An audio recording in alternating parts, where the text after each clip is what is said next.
Good morning. We're here to talk about yesterday's sermon again this week. Trevor, Higgins, our worship minister, is here with me. And yesterday, we continued in our Last Words series with talking about Jesus' statement, my God, why have you forsaken me? And I set that up just with the fact that it's quote from a psalm, Psalm 22. It was a psalm of David, and there's speculation about when he wrote that, if it was when he was in hiding and his life was being threatened, or if it was after he lost his son. And just the pain. You can hear it in his words, like he's kind of pouring his heart out to God. And that's kind of what Jesus is doing at this point. And so we'll kind of dig right in. I told some jokes kind of at the beginning. They didn't land super well. Yep. That were just like sometimes like dad jokes. Last sometimes words, they land, sometimes they don't. Jokes, yeah. Second service they landed a little bit better than first, but with that, this sermon really was connecting all with the substitutionary part of the cross. So like the fact that Jesus is there as our substitute.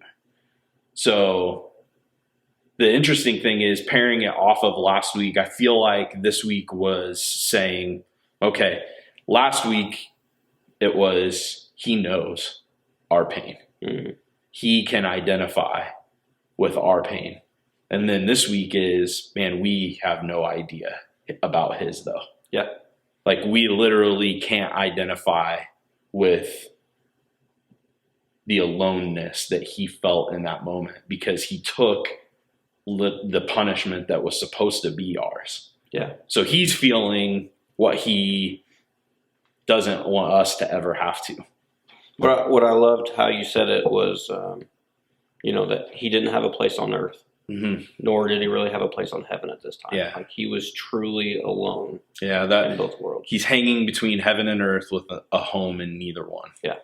So I can't imagine the isolation that he's feeling, and it's where that statement comes from. Then there's another statement in there, I think, that that he's experiencing hell on our behalf, and there's all kinds of conversation about what that is. Yeah. But what we know is it's the lack of the presence of God. Right. So, and that's not something I ever want. No, I know that. No. So, you had a couple things you said, you brought up that I'll let you kind of go in on, but sure. One of them was the light and dark thing. Yeah. You were talking about at birth, there was light and brightness at midnight. And then at his death, there was darkness at noon. Yeah. And so I think you went on a little bit in more detail of what that actually symbolizes. So what were you what was the big point in that? Yeah, the quote was, I read a quote from Douglas Webster. He said, at the birth of the Son of God, there was light and brightness at midnight. At the death of the Son of God, there was darkness at noon.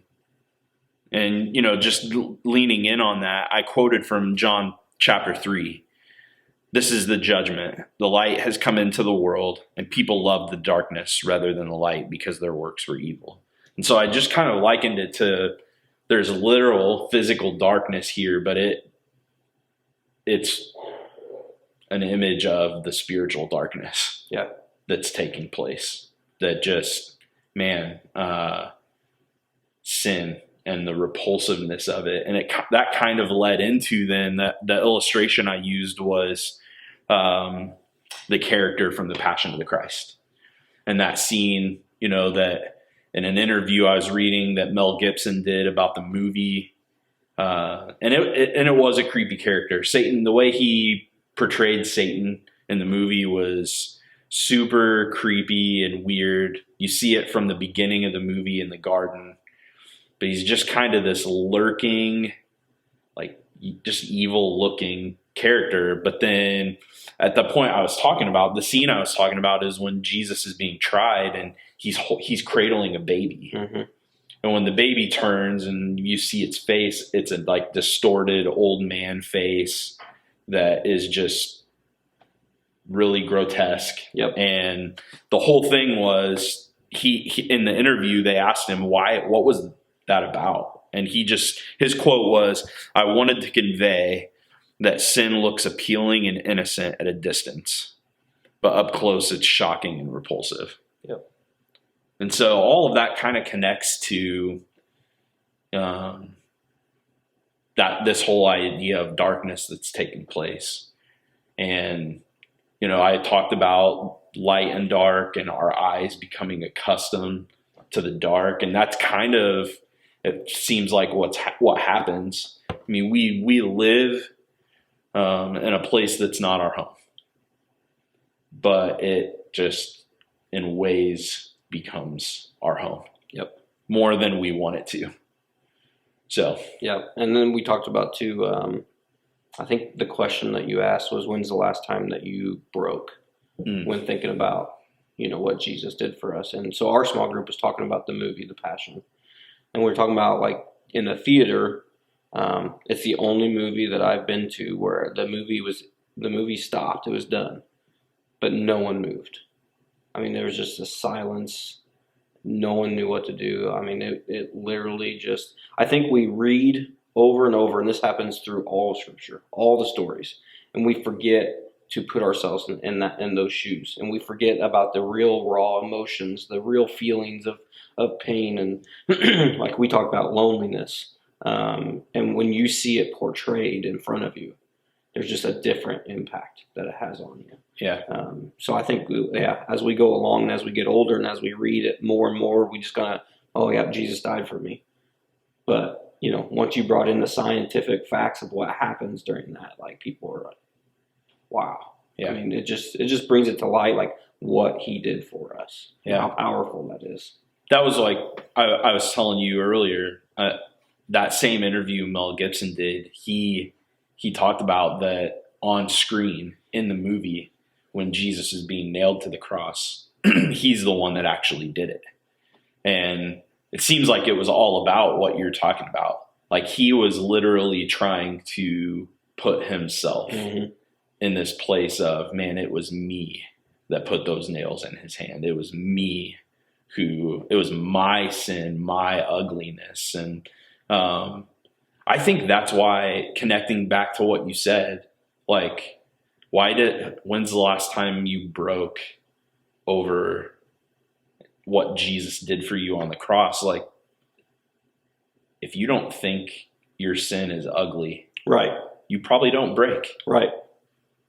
And I think that's the danger, even probably particularly for the church. Yeah. When we see it in Scripture, I mean, the Pharisees, the teachers of the law, they were the religious people, and they didn't think that their darkness was as dark as the world's. And they had to be reminded that, it 100% is. Yeah. And so I just think losing sight of the darkness of our sin is what leads us to forget the price he paid for it then. Yeah. And not identifying that that was my price. So. Yeah, and I think the other thing too, I think this was earlier on in your sermon, but you said it was the only time in the gospel that Jesus asked why. Yeah. And that again just puts into perspective how human, he was. And we say he's 100% God, 100% human. But for him to go through, and he knew what was going to happen, right? But to feel that and to feel all that pain. And then what I love is how you brought it back to the Old Testament as well, about heaping all the sins on the world onto him. Yeah. And, at some point, just why? Yeah. And it goes into kind of last week what you and Kyle talked about. And it's just a powerful moment. That was that to me, maybe and from a preaching standpoint, and I've talked about this with this Monday morning thing, like, man, for a sermon, I feel like for a sermon to preach, it needs to preach to me first. The part that most powerfully preached to me was that stuff I read from the Max Lucado quote. about the scapegoat. Mm-hmm. And he just goes in on the despair and the darkness and what's going on there. And just the realness. He says, the despair is darker than the sky.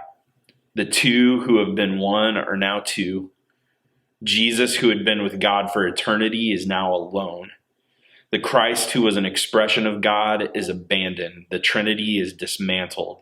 The Godhead is disjointed. The unity is dissolved, and it's more than Jesus can take. And you get into that then, and he says, he withstood the beating. And that's the thing that's so incredible about Jesus. He was on mission. From the time he was in the garden and, made that statement, your will be done. Mm-hmm. He was set on God's will being accomplished. Yeah. So, Lucado says, he withstood the beatings. He remained strong at the trials. He watched in silence as the people he loved ran away. He didn't retaliate to any of the insults. He didn't scream when the nails pierced his wrists, but it's when God turned his head that it was more that he could take. Yep. My God, why have you forsaken me? And that's powerful stuff. Yeah. That Jesus literally shows us oh man, everything this world can throw at you compares little to not being with God. Right. So I think it gives us an example. Something I've used, it's okay to ask why. So I think some people are like, well, you just gotta, we say all these, I don't know, I just say kind of cover up statements well, it's God's plan, and I get all that, but in the moment, it's okay to ask why. Yeah. Jesus did. And so I just think, again, it's powerful to relate to situations here on earth that we face. Troubles have not, I said this a little bit before we introduced that new song. The people back then are going through the same things that we're going through now. It's not like the world has really changed. Sin has been sin since the beginning. Mm-hmm. But our God, went through that and showed us, I was talking about in our small group last night, that it's okay to ask why, but it also means we need to do our homework. And so for me personally, when we went through what we went through, I went to David, and you always hear about the main stories, David and Goliath and David and Bathsheba, but I found out, man, David lost not one, but two sons. Mm-hmm. And just reading through the Psalms of some days he's like, oh God, you're my rock and you're my refuge and I praise you. And some days he's like, why? And so I think that's a healthy battle as long as we're doing our homework and as long as we're trying to figure out what that means for God, what's he doing in our lives. Yeah. So. Yeah. And I think that's the difference. Some people ask why and really want to know why. And some people ask why and then stop there. Yep. And never try to get any answers right to that. And ultimately, we're never going to perfectly know why. Yeah. Until he reveals that to us. But yeah. My wife last night, I think, said it the best. If you're angry with God in a moment or you're asking why, that means that there's a relationship there. Yeah. You know what I mean? Because in every relationship on this earth, siblings and parents and stuff, we always kind of not fight, but, have our disagreements or want to know what the other person's thinking. But that means there's a relationship of love there.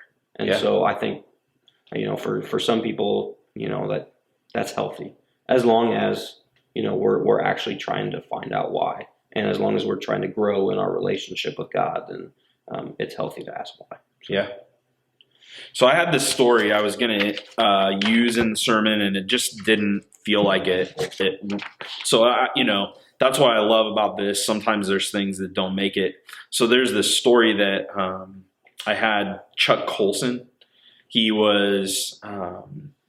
started prison ministry and really it was a big deal to him. That was a huge part of his ministry was prison ministry. And there's this story that near the city of São José dos Campos, Brazil, It says there's a remarkable facility. 20 years ago, the Brazilian government turned a prison over to 2 Christians. The institution was renamed Humacia, and the plan was to run it on Christian principles. With the exception of 2 full-time staff, all of the work is done by inmates. Families outside the prison adopt an inmate to work with during and after this term. And Colson went and he visited the prison, and he came back and reported. He said, when I visited Humaita, I found the inmates smiling particularly. The murderer who held the keys particularly smiled a lot, he said. He opened the gates. He let me in, and wherever I walked, I saw men at peace. I saw clean living areas, people working industriously. The walls were decorated with biblical sayings from Psalms and Proverbs. And he said, my guide escorted me to the notorious prison cell that they once used for torture there. And today he told me that that block houses only 1 single inmate. So as we reached the end of the long corridor, he put the key in the lock and he paused and he asked, are you sure you want to go in? Of course, I replied impatiently. I've been in isolation cells all over the world. And slowly he swung open the massive door, and I saw the prisoner in that punishment cell. A crucifix, beautifully carved by the Humaita inmates. The prisoner was Jesus, hanging on the cross. And my guide said softly, he's doing time for the rest of us. And so just that idea that it's like, man, however it is that we look at this, there's 2 times a year, it feels like, as a church, with the cross and the resurrection, and then with Christmas and the birth of Jesus, that we revisit these scriptures that on a yearly basis. And I think sometimes the intimidating thing preaching is going, man, how do I make this new or interesting, or how do I draw people in? And it's just like, with this series, this year in particular, I just felt like, man, I don't have to. Like, the word should do that. Right. And it does. We just have to preach it. We just have to get in it. And so, man, I feel like stories like that and other things, it's like, at some point, everybody needs to get to that place of just going, gosh, like, he's there in my place. Yep. He went where I belong so that I could be where he belongs. It's incredible. Yeah. So, yeah, it's life-changing if you allow it to be. Yeah. All right, man. Well, thanks for being a part of the conversation today, and we hope everybody has a good week, and we'll see you next Monday.